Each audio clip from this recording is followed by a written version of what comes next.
I believe that everybody has a story, and I'm fascinated to hear them. So come with me as we take a walk down Fascination Street. Hey guys, you know how much I love 5-4, which is now Menlo Club. Remember, I've been a member for over 2 years now, and I love them. Well, I got together with the folks at Menlo Club, and they're offering my listeners a 50% off plus a free pair of 5-4 sunglasses when you sign up in May. Menlo Club is great clothes. They come to your door every month. It's $60. That includes tax. That includes shipping. You get to select your sizes, your styles. It's really super easy. And like I said, the clothes are great. So go to menloclub.com. Sign up, use the promo code FSP, as in Fascination Street Podcast, and you will get 50% off your first month plus a free pair of 5-4 sunglasses. Thanks, guys. Do you like eating sand? What about talc or titanium dioxide? The fact is, 99% of all vitamins on the market contain unnecessary and potentially toxic additives. That's why we've created Pure Vitamin Club. Our daily multicap is a carefully balanced formulation of the 13 essential vitamins plus 11 key minerals with no added ingredients of any kind. Just the nutrients your body needs to function at its best. But no vitamin will do you any good unless you actually take it. So we've made that easy for you. Pure Vitamin Club will deliver your vitamins to your door for pennies a day. Pure Vitamin Club. Click on the Pure Vitamin Club bottle on the right side of the screen of this podcast webpage to get started. Hey guys, this episode is 4 of the actors from Tecumseh, which is an outdoor drama on Sugarloaf Mountain in the amphitheater in Chillicothe, Ohio. I want to give special thanks to producer and CEO Brandon Smith for setting this whole thing up for me. I super appreciate you, Brandon. You can find more information at tecumsehdrama.com or on Instagram at Tecumseh Outdoor Drama. That's Tecumseh, Tecumseh. Experience the drama. This episode is going to include Stephen Torres, Susan Leist, Benjamin Donnel, and Gabriel Mustin. Check it out, guys. Yeah, talk to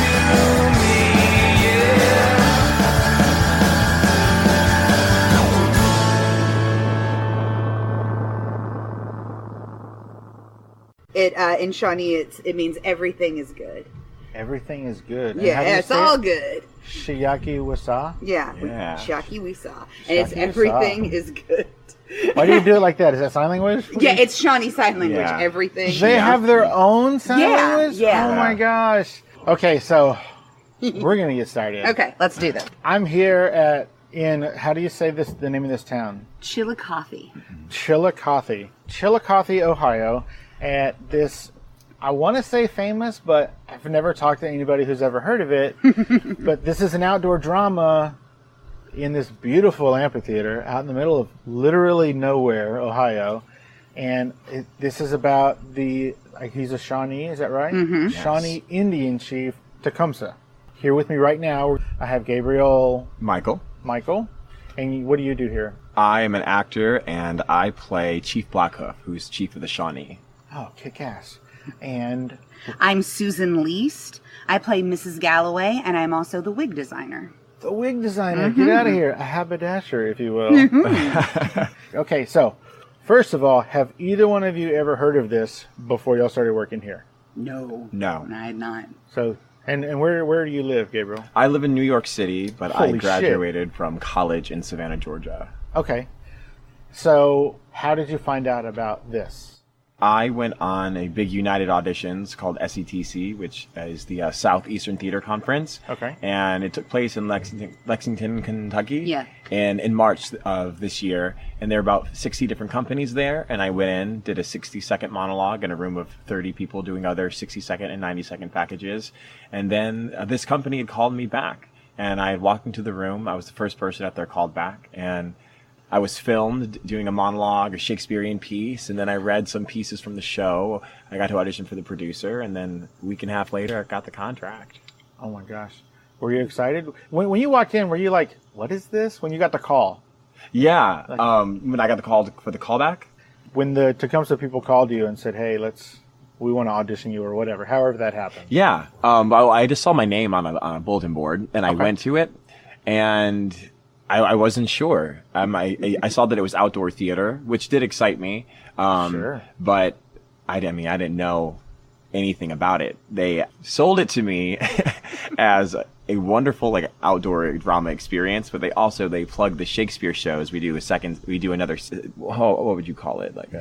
A second season. We do a Shakespeare season. We did 2 Shakespeares this summer. They try to add other things for free to the community for outreach. Free to the community. Yeah. It was What free. the hell? And This we were is doing amazing. one of the shows was Hamlet, and Okay. I love Shakespeare, so that is what sold me on the company. And it wasn't until I got here until I realized that Tecumseh was its own huge. So you were like, "I'll do this little weird Tecumseh thing if I get to do Shakespeare." in so many words, yes. At the time, that Sure, was of my course. mentality.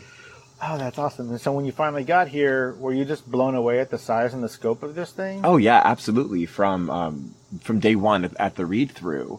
Usually when you read through a play, you just kind of sit down and kind of go through the script. Sometimes it's really energized. Sometimes it's very basic, just to kind of get an idea of what's going to happen. But this read through, everyone is up on their feet, doing war cries, battle sounds. I mean, it's like they had the production.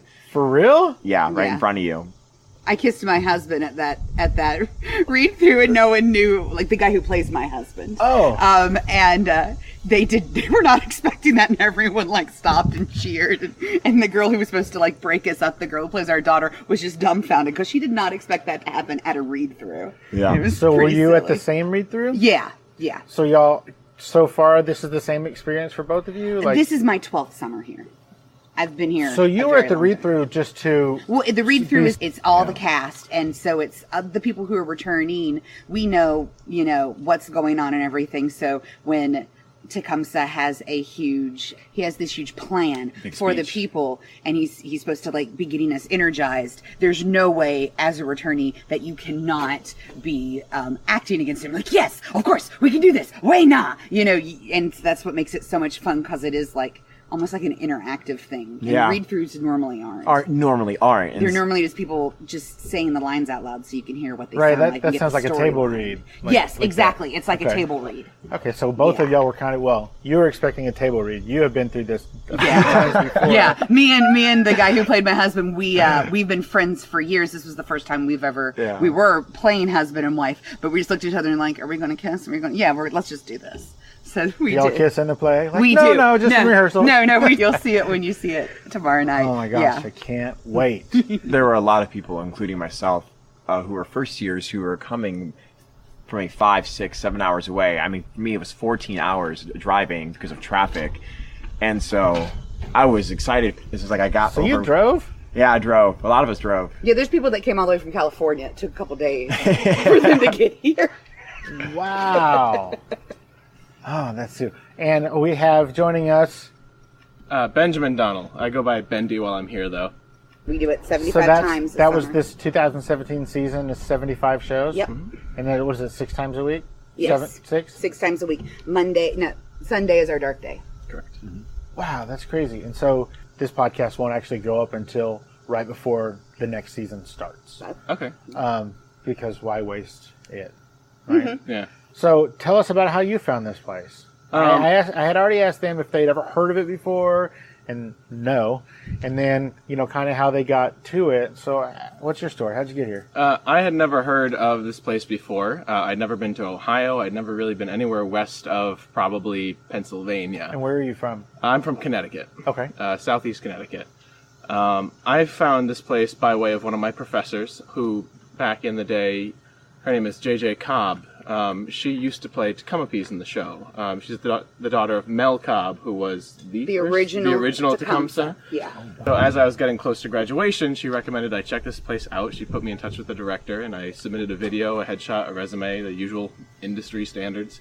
And I got my first job here in 2011. Wow, that's a long time ago. Yeah. And when did you start? 2004. Oh my gosh. And you're just a brand new baby. Joining us now, we have Steve Torres. Steve Torres. And what do you do here, Steve? I play Tenskwatawa, the Prophet. The Prophet. Yeah. Nice. Where are you from? I'm from Fresno, California. Had you ever heard of this Tecumseh outdoor drama before you auditioned? Vaguely. I remember hearing about it when I was an undergrad. A guy who went to the same undergrad that I went to. Which was? Fresno State. Okay. He came here in 2008 and played Blue Jacket.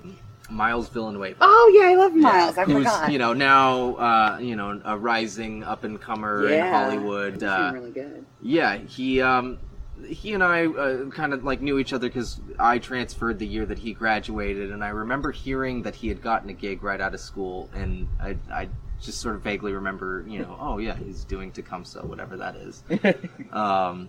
And then somehow I ended up auditioning at a big general audition, and Jenny Mayle, the director, when she was trying to sell me on the show, was like, yeah, our actors go on to do, big things sometimes. And she was like, yeah, we have a guy who is on The Young and the Restless, because at the time he was on The Young and the Restless. And I was like, wait, Miles? I know that guy. Oh, this is that thing that he did? Oh, okay. Yeah. Exactly. What a coincidence. Yeah. I'm just trying to follow in his shadow, I guess. All right. So I asked them, were y'all blown away when y'all finally got here and saw the scope and the size of how big this production is? Oh, absolutely. Probably the largest space that I had worked in was maybe a 300-seat proscenium. And most of my work, especially at my college, was in about a 100-seat black box. Okay. So the main stage at my college was about 100 seats. And what is this? This is 1,689 seats, plus standing room. Whoa! So I'm also a tour guide, so I have a lot of Do you information. got to pay extra to sit down? No. You just got to get here first. But if You have to reserve your tickets, yeah. If you'd like to have seating or viewing beyond the seating, I believe you can buy tickets up to standing room. There's only so many people in the surrounding area. Yeah, no shit. Does this town even have 1,800 people in it? I'd be interested to find out. It does. It's it's not a huge town, but it's not. I would expect maybe 30,000 Yeah. in the greater Chillicothe area within city limits and such. Yeah. It coming here actually kind of reminded me of the Oregon Shakespeare Festival in Ashland, Oregon, which Ashland, Oregon is a little, it kind of reminds me of Chillicothe, just a little tiny town that somehow supports a world-renowned Shakespeare festival. That's awesome. Yeah. This is definitely like the biggest space that I've ever performed at, and I came from working professionally in Dallas. One of the biggest gigs I had was working at the Dallas Theater Center a few times, and they had like a 750 seat sort of like multi-configurational stage, and I thought that was a big space. And then coming out here, and especially because I spent 2 years in LA, and there aren't, LA is known for a lot of small black box 99 seat theater type of stuff, and I got. It's kind of funny that even in a small house for Tecumseh where there's only 150 people in the audience, it's gonna max out. Yeah, that's still space. more than any space that I've ever performed in LA. So how do y'all feel y'all are doing with as far as getting in your 10,000 hours, getting in your reps, honing your craft with all these people and all these shows? I definitely feel like, being here for 7 years, I started out my first year. I originally did not have any scripted lines. I was given a few because there's some, general settler says this, or, a random soldier says this. I was assigned some of those lines. And I definitely felt like the first year, I was barely getting my voice out into the space. It's a very large space to fill with your voice. I can't imagine. But then, over the years, just working on it and working with the director, working with, occasionally we've had vocal teachers come in and do either workshops or be a vocal coach for the summer. And I've definitely felt that over the years, my voice has grown a great deal. I don't have as much trouble filling the space anymore. As well as there's been other opportunities for stage combat training. I've had very little stage combat training before I got here. And now 7 years later, I have 4 certifications in 4 different weapons. We were lucky enough to have our current director is a certified teacher for the Society of American Fight Directors. So each summer she offers usually a fight class for us to get certification. 7 years of even just doing the stage combat in the show has really kind of developed that for us. So I'm assuming y'all all get paid. Yes. So this is like y'all getting paid to go to school to be even better at your gig, right? In a way, yeah. In a way.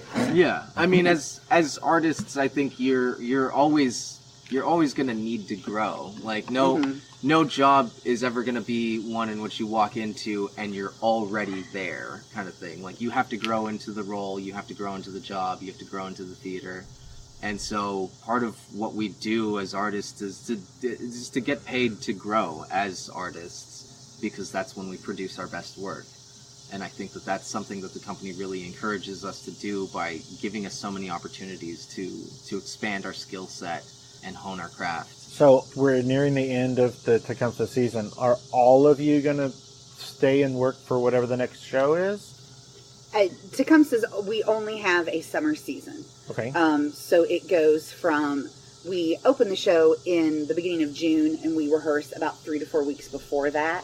And then it ends Labor Day weekend. Okay. And so all of us are hired just for that. Now, the company has been expanding the last couple years. That's why we started having the Shakespeare season extra. And in October, we have Haunted Mountain here on the mountain with about 6 to 8 6 returners that will stay and do that. And this is second or third year of that. The third year of Haunted Mountain. And new this year is they're doing a trunk show, which is touring to schools. Yeah, I read about this schools. online, and that's going to be a limited, like a skeleton crew of folks. Is it's that going to right? be the same 6 people who stay for Haunted Mountain. And Bendi's one of those. Yeah. Oh, it's very cool. Obviously a trimmed down version of our show here as for Tecumseh. The touring show to the schools focuses more on Tecumseh and the Galloway family, the Scottish immigrants that he befriends, and he falls in love with Rebecca and that storyline, and then kind of fills in the other parts of the story with narration. Okay. So what are you going to do when this gig is up on Labor Day? I go back to New York immediately. About a week after I get back, I go to Norway for about a week and a half. To work or just to chill? Just to chill, man. Get out of here. Just to chill. Really? Yes, but I do. I have a gig about a week and a half when I get back from Norway. Have you ever been there? I've never been there. Just so you know, a sandwich over there only has one piece of bread on it. Really? Yeah. So you've been? No. But they do open-faced sandwiches. I remember that. A lot of Scandinavian. Okay. My mom used to date this person from Norway, and every time they would make a sandwich, I'd be like, what are you doing? Like, what's wrong with you? And they were like, what's wrong with you? Why are you wasting all that bread? I was like, what? What do you think sandwich means, man? It's sandwiched between 2 pieces of bread. But they have they have a alcohol that's pretty much only Scandinavian called shit. Well, it's not called shit. I don't remember what it's called, but it's very good. I know what you're talking about. It was in an episode of Boardwalk Empire. I'm sure it was. Do you know what the base is? Like, it's not a potato. It's not do you know what the base makeup of it is? It's kind of like gin. It's clear and it has orange peel in it. I just remember orange peel. Okay. But it's got like I want to say it has like a sort of a black licorice flavor. I can't remember. All right. I have it in my freezer right now at home, and I can't remember the name of it. Oh my gosh. Anyway, I fell in love with it when I watched the original Dragon Tattoo movies. Yeah. The girl with I watched all 3 of those, and the dude Michael Blomkvist, that's all he drank, and I was like, what is this and where can I find it? Let's try. It's really good. Anyway, you're gonna have a blast. I'm hoping. I'm excited. When I get back, I start. I'm a voice actor, and I'm voicing for a video game. Oh, kick ass! Yes, it's an RPG, Japanese animated RPG called Tales of the Sands. Okay. And who's it for? Who's it for? It will be for like the new Nintendo system. It's coming out, and that was exciting. My sister actually got me the job. And what does she do? She's a voice actress as well, and she works Lord. in Atlanta. Yeah, she came to see the show last week, and she loved it. She absolutely loved it. So. That is awesome. So, are you excited to go home and tell everybody how badass this was? Because I'm sure when you left, they were like, "Hold on, you're going where? You're going to the middle of the mountains to do what now?" Yeah, my friends who know me personally know that I actually like nature, and that I'm actually from Michigan, so they know that I wanted to come to this part of the world. But all my friends back in New York who are living that fast-paced life are just like, oh, what's in Ohio? Did you do any acting in New York?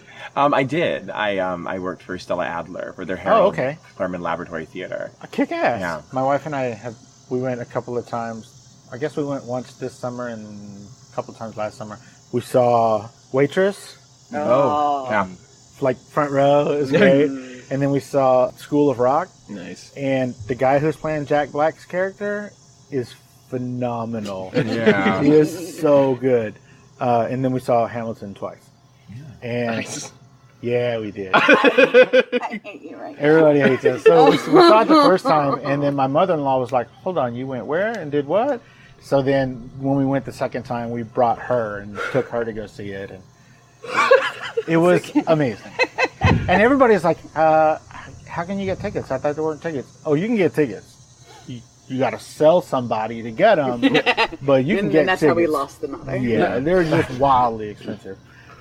So what are you all gonna? How long are you gonna stay here? Well, you don't have to really tell me in case your boss is listening. But what are y'all gonna do after this? I guess. What's the future hold for? Let's just go around. Start, Gabe. Start with me. Well, we had our auditions for next season's Tecumseh. You have to audition again. You can't just be like, yeah, I'm coming back. Well, how does that work? So You can, Yeah, so like, so this is gonna Do it sound anyway. so pretentious. Oh, I have sound one- douchey. Sound douchey. So I have like one of the biggest parts in the show, Yeah. and Oh, so there's really la-di-da. there's no place for me to move up in the show. So if I want to come back, I just have to tell Jenny like I would like to come back in my role, and if she feels like she wants to have me back for a third year or or something, then she'll just make an offer to say, hey, come back. If she feels like maybe it's time for me to move on, or she's found somebody else who she thinks can step into the role. You're gonna commit suicide. No, I mean, honestly, last year, at the end of my first year when we were getting ready for auditions, I helped coach people who said that they wanted to audition for my role, because I was like, yeah, I mean, if you can do it better, please do it better. Like, I don't think that I'm the best at what I do. I love what I do, but, if she feels like somebody else can do it and it's time for me to move on, then it's time for me to move on. As an actor, you can't take those sorts of things personally. Sure. Well, you can, but you won't be doing it. Exactly. Yeah. Exactly. Yeah. So, in the event that you do move on, what are you going to move on to? Still acting? You're going to go behind the curtain? What are you going to do? So I've started to really sort of spread my wings as a director. Recently, I assistant directed our production of Hamlet that we did this summer. I'm currently directing an experimental production of Titus Andronicus. Okay. And Here? Yes. Okay. Unfortunately, it's not open to the public, but the people who are in the cast that aren't part of Titus will be able to see it, so that it will have an audience, thankfully. But yeah, I think I'm a lot more interested in really sort of exploring that side of my theater practitioner, and I'd like to just sort of move into a market where I feel like I can have ample opportunity to do both, act, direct, kind of have my hands in a lot of different aspects of the theater. We kind of skipped over you after this. Yes, I start my entrance exams in February for the Cooney School of Journalism in New York City, and I'm going back to school for my master's in photojournalism. Yeah, I'm a photographer as well, and I'm a writer too. I would say I am a writer before I'm an actor. Really? Yeah. So I really enjoy kind of like having a lot of opinions, but seeing how objective you can be about a situation, and then I love capturing things. So a writer, actor. Any plans to write scripts or? Yeah, I have before. I'm a director as well. I too am directing for part of the second season. Just pick one thing, man.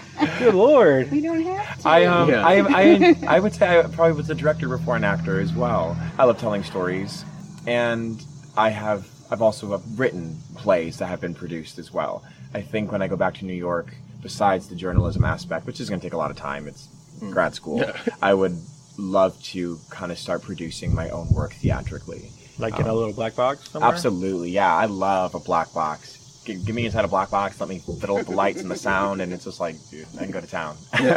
Awesome. What are you going to do for the rest of your life?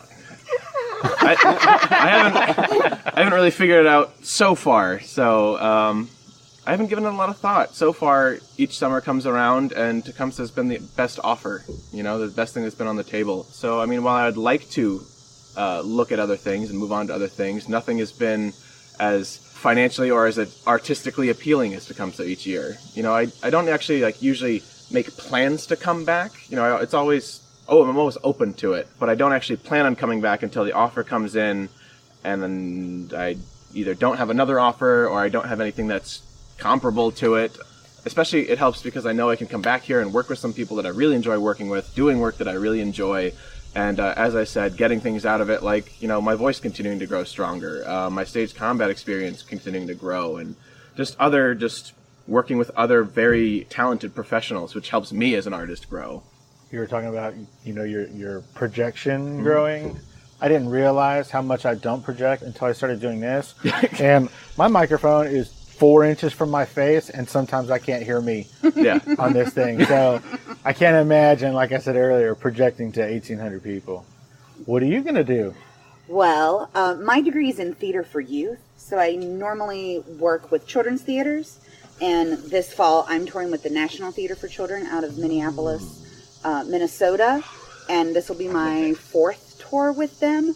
And all of my tours have been, my tour partner has been Tecumseh alumni. Really? Yeah, and so this fall I'm touring with a guy who's working here right now named Daniel Sukup. He plays the narrator and Kothi, so you'll definitely see him in the show. And we will be in around Indianapolis and Cincinnati, mostly in the fall, touring a show about energy conservation to middle schools. Wow. Yeah, so that's what I normally do. I tour throughout the school year with children's theaters, going to schools, and then in the summer times I've been coming here because I love the fact that, I mean, it's been 12 years for me. I'm kind of like Bendi. They know that if I found anything else, I feel I'm friends with the directors and the producers and everyone. I know them. I've worked for them so long. I never feel like I have to come back or they're going to judge me if I found something different. But it's one of those things is that this is kind of my home. I love it here. I get to play roles I want to do. Now that we've added the Shakespeare, I got to play a dream while I was Queen Gertrude in Hamlet. Oh, I've wow. always wanted to play that, and that was really cool. I've been an assistant costumer for 9 years. I was a stage manager for 2 years and wasn't on the stage. And now I'm back on the stage and I'm the wig designer. So they're still letting me play around with things and learn new things. How did you get into the wig designery? Truthfully, the Mrs. Galloway role was open again. I played Miss Galloway about 5 years ago for 4 summers. And I took a summer off in 2011 to work someplace else, and I came back, and the girl who was the understudy became the role. And she happened to be my best friend. And she decided, her and her husband, they were going to settle in Iowa and not come back for an entire summer. They had met here, got married here.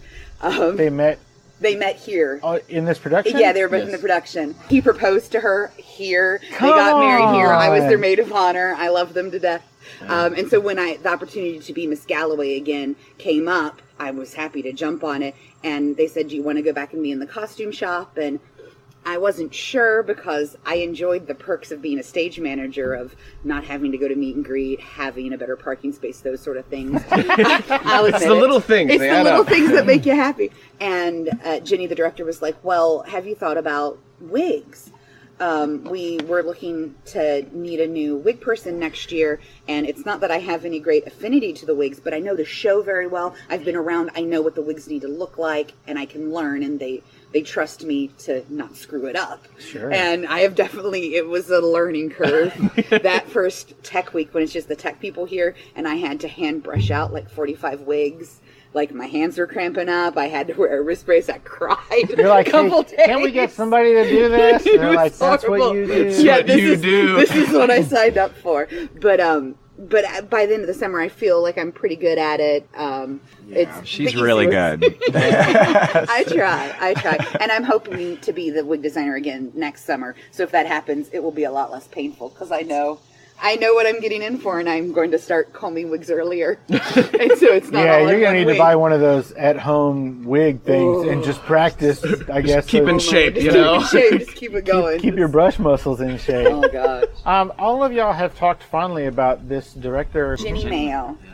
All that I ever hear from like the movie and TV scene is that there's like no female director. So tell me how, is this a She's unique great. experience? She's Have y'all worked amazing. with female directors before? In theater, there are many Theater, female yeah. directors. There really are. Yeah. You just Okay. don't. I don't think out in the world there are a lot. You just don't hear about them. Like I feel like film in Hollywood is a little bit more of a bubble, and you only hear certain names over and over again. Yeah. But I think out in regional theaters there are more.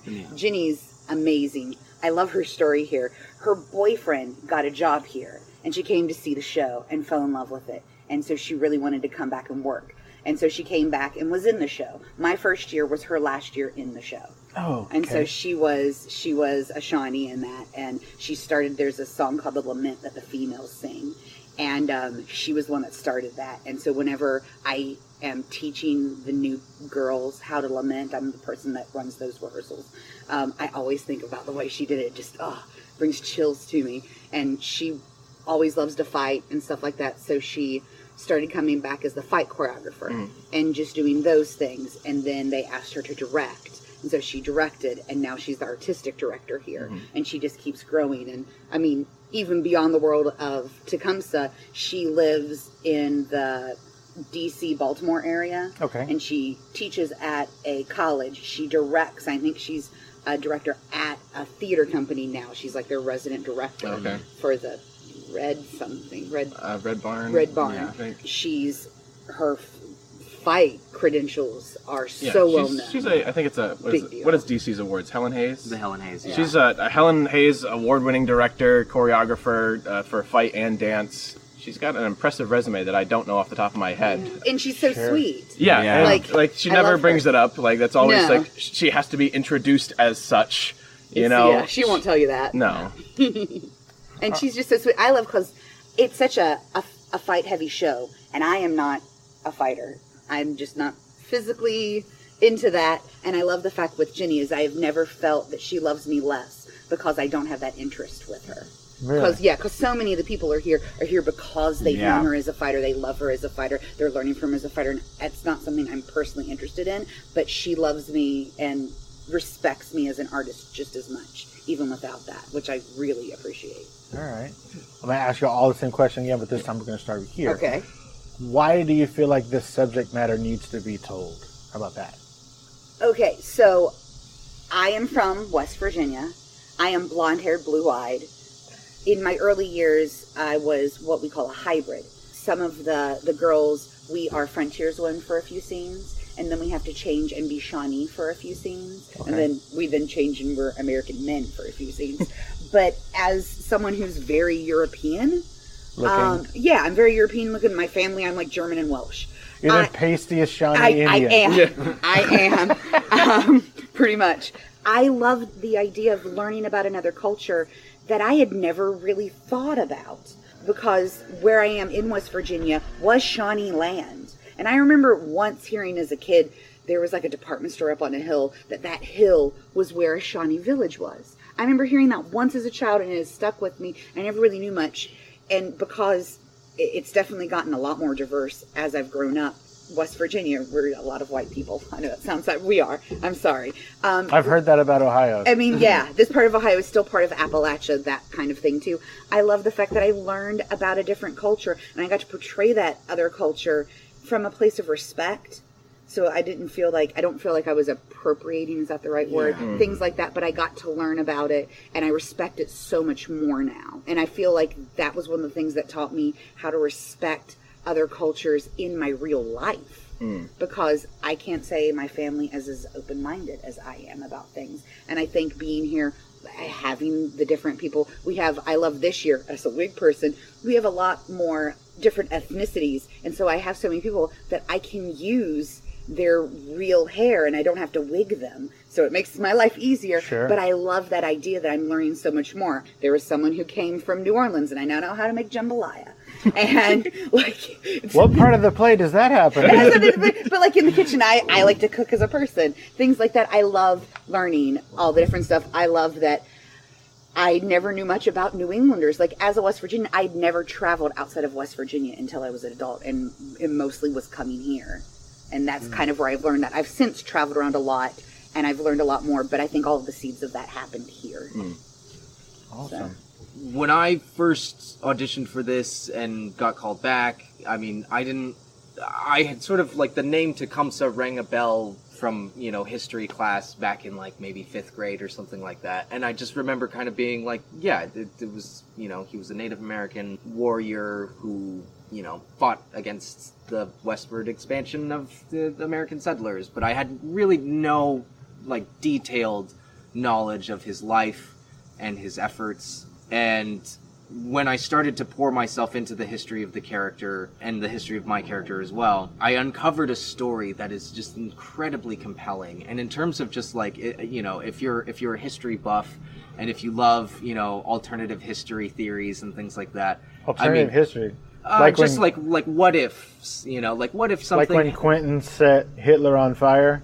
Yeah, basically. I mean, it's sort of like, so what if this one history. thing had happened differently? Like, if Tecumseh had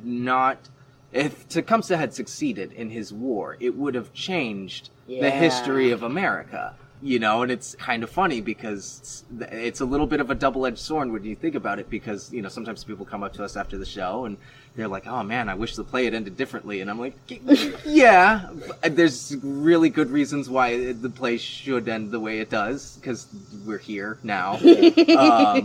But yeah, it's such a compelling story, and the characters that inhabit this world and the culture that you get to immerse yourself into is just, it's rich and vivid and alive, and when all the moving parts are working the way they should, I mean, it's a show that people are really touched by and moved by. I didn't think when I first got here last year that I was a part of something that was that special, until I started to really interact with the audiences after the show, and to find out how moved people can be. Really? Is that a thing that happens? Y'all interact with people after the show? Yeah, we have a meet and greet after the show where the audience has the opportunity to come up to us, shake our hand, have us, sign, memorabilia and things like that. Sometimes they stick around and we chat it up. They'll ask us about, where are you from? Why did you come out here, kind of thing. And we get to sort of talk to them about what it's like to be an actor, what it's like to be an actor here, why we come to, Southern Ohio to go put on a show. And it's, from California, from New York, from wherever you're coming from. It really is a magical place. Yeah. Cool. I guess I think it's really important just because coming from New England, I'm from Connecticut. I had the similar situation as Steve, where like I'd heard the name Tecumseh. He was in my history book somewhere, but they never really made a big deal out of it. I heard the Battle of Tippecanoe only really in reference to Harrison being elected president. Right. I didn't really know what a significant event it was. It wasn't until I got here that I realized just how close Tecumseh came to actually changing the history of the country. He was building an alliance of all of the Indian tribes in the nation that would have probably stopped Western expansion and maybe even pushed it back east a bit. So he got them to all stop fighting each other, right, and kind of unite more or against less. this bigger he was threat. Apparently a very, very compelling speaker, and managed to convince a number of tribes that we all have the same enemy, and been allying with the French and the British and the Americans against each other and against each of them. Like, it hasn't worked out for us. How about we as Indians work together as Indians against the expansion of white people? And it really, like, if he had been able to get all the tribes together, he would have had something like 50,000 warriors. And the American military at the time only had about 13,000 troops. Holy shit. So even with like the Americans' like technological advantages, they'd still be at like a almost 4-to-1 numbers disadvantage. So like if he had been able to finish his plan and put it together, he probably would have been able to push people back east. And to think that like we came that close, like the Battle of Tippecanoe is really what ruined the plan. If that battle hadn't happened, if his forces had retreated as he wanted them to and not engaged until later, he very well could have just stopped Western expansion and pushed it back, and that, I think, Tippecanoe, instead of being like a crushing defeat, if they had like withdrawn and been able to like regroup and everything, that may have been like the first battle of like eastward expansion. That may have been a like, oh wow, we can actually do this, and gotten more tribes and actually pushed, built the alliance right there on its feet. We'd all be New Englanders. And we exactly, Pretty much, yeah. Or European. But going back to what I said at the beginning, like I didn't know about any of this. Right. You know, it's a cursory, maybe a paragraph in your history books. You know, from New England, like, it's not local history. History is written by the winners. Yeah. So, like, Simon Kenton is a very prominent figure in our show. He's a frontiersman, kind of like a Daniel Boone, Davy Crockett kind of character. But I only knew those names from my history. You know, I had never heard of Simon Kenton, but he apparently was instrumental in surveying and, like, finding out, settling a lot of this region. With Daniel Boone's With brother, Daniel Boone's Jacob brother, Boone. Jacob Boone, yeah. We have someone who plays Jacob Boone. Now, I'm from San Antonio. We're well familiar with the Crockett's and the Boones and the Bowie. Yeah. Well, what do you think? I'm always interested in how, like, sort of metaphorical aspects of theater can affect a very practical change. Like, I'm a person who cares about action, and I feel that what I like about this show, what's important about it, is bringing that cultural diversity to an audience, especially to an audience that is not well versed in it. I think where a lot of fear and prejudice comes from when dealing with things that are different is just the unknown aspect. And when you have Shawnee characters on the stage that have so much relatability and warmth and color to them, it's no surprise that the audience, knowing that if Tecumseh had succeeded, things would have been different for them. It's no surprise that, you know, without thinking of that, they say, I wanted them to win. When really, if the story was told in a different way, they would have been like, I'm glad he didn't win. But they saw the life. They saw the life of these people. They're not scared. They have empathy for what happened to them. And so I think if you take that and you have theater that tells those types of stories all across, like, the globe, then you have a whole new generation of people who are more informed. And that's what I like about it. You know, I almost, you know, meet and greet, sometimes you're tired, but the times when I really like meet and greet is when, and the horde of all the people who are crossing you and signing you're signing their programs, get the one or two that look very New England, or look, you know, very, Phil, find the word for me. European. Like me. Yes, Very much like Susan.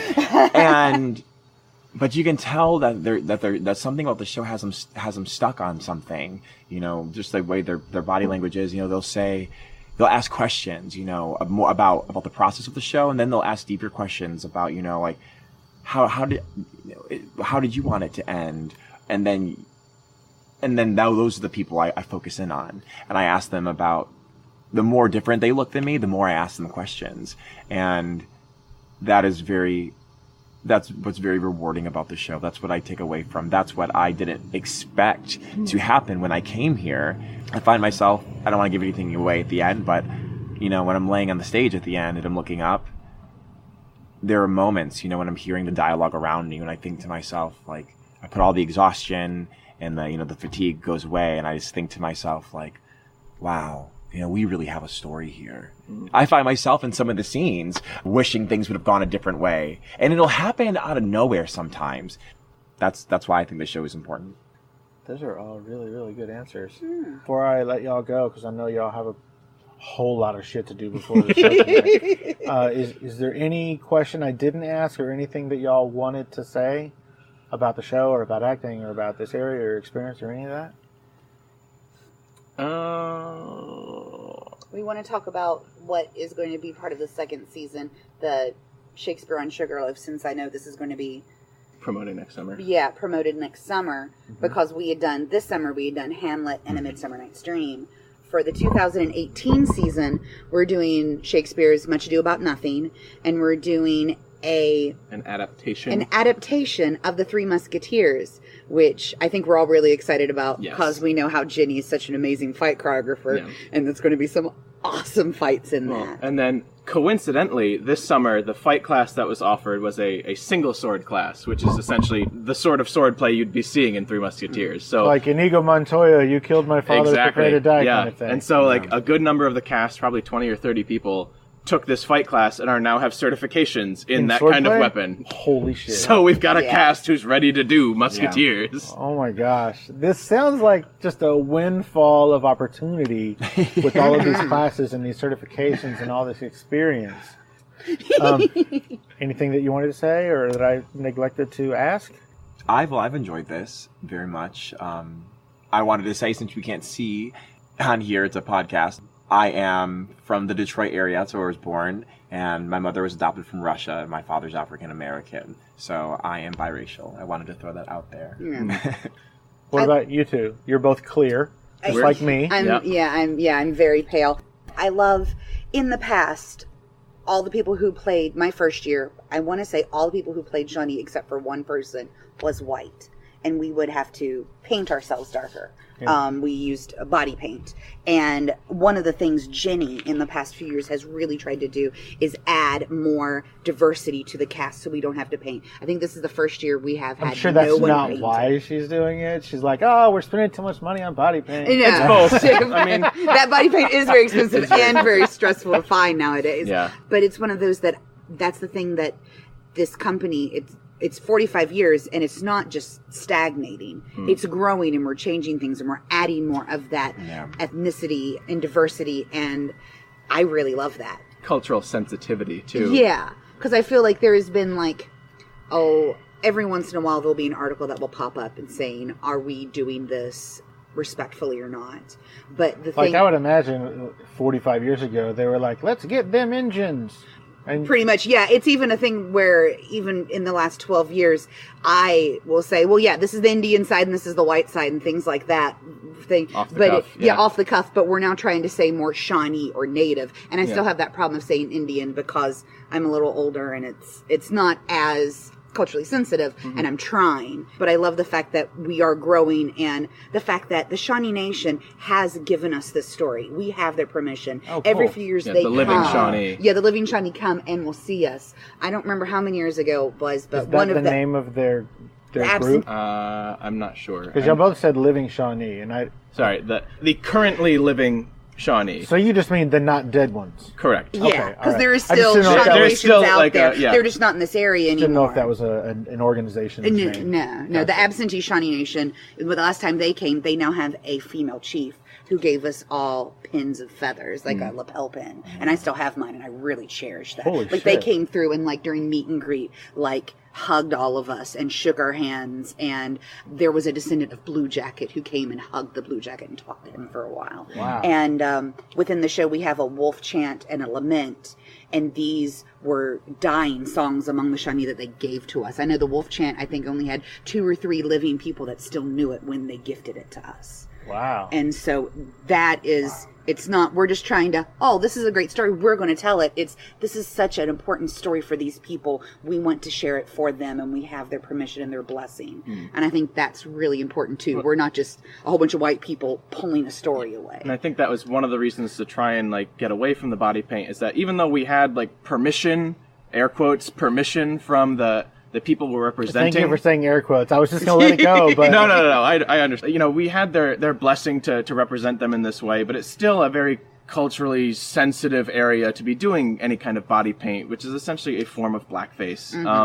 I don't think it's a form. It is blackface. Fair. It is blackface. Right. So it was just really they said it's okay, but it's still really weird. So I think we were glad to work our way out of that because it just was really weird. Yeah, it had to feel weird. Yeah. All right. Well, I think that we're gonna cut it here. I want to thank all of you so much. Thank you. I really, really appreciate you sitting down with me. I'm so excited to see this thing. I'm excited for you to see it now. I can't wait. Oh my God, it is gonna be amazing. Is it gonna be cold? Do I need to wear a jacket? Yes, it's supposed to get chilly. It's supposed to be 48 Oh, it's gonna be tonight chilly and 55. in Chillicothe? How do you say it? Chillicothe? Chillicothe. Chillicothe. It's actually they changed it from the Shawnee, which was Chillicothe, which meant meeting place, which was the main village for the Shawnee, and we just changed it to Chillicothe, the white settlers had. How sweet of us. It's his line. He says that, isn't Yep. it? That's why I know. Oh, cool. Very cool. You hear it in a Scottish accent. Yeah. Are there animals in this thing? We have horses. Like real actual ones? Yes, 7 of people. them. Yeah, we ride horses on stage. How big is this stage, man? It's so huge. We'll- We'll we can come take we'll you to, take you right there yeah. and show it to you. Oh my god. Come look at it. It'll be fun. All right, let's kill this. Okay. Oh, thank you guys so much. Absolutely. You can find more information at tecumsehdrama.com or on Instagram at Tecumseh Outdoor Drama. That's Tecumseh, Tecumseh. Experience the drama. Hey guys, if you like what I'm doing, rate and review the podcast on iTunes and wherever else you're getting the podcast. And if you do order things from Amazon, it would really help me out if you use that Amazon banner that's on the website at fascinationstreetpod.com and just click through whenever you're buying stuff from Amazon. You can click through the first time and then save that to your favorites or bookmark it, and every time you use it, you don't have to go to the website to get there. I appreciate it, guys. Enjoy. Opening music is the song Magnolia from the 2014 album Intransigence, used with permission from Douglas Miles Clark. Closing music is Apollo from the 2001 album Into the Known by the band Sapphire. Thanks for hanging out with us and getting to know a little bit about our guest. We'll see you next time on Fascination Street.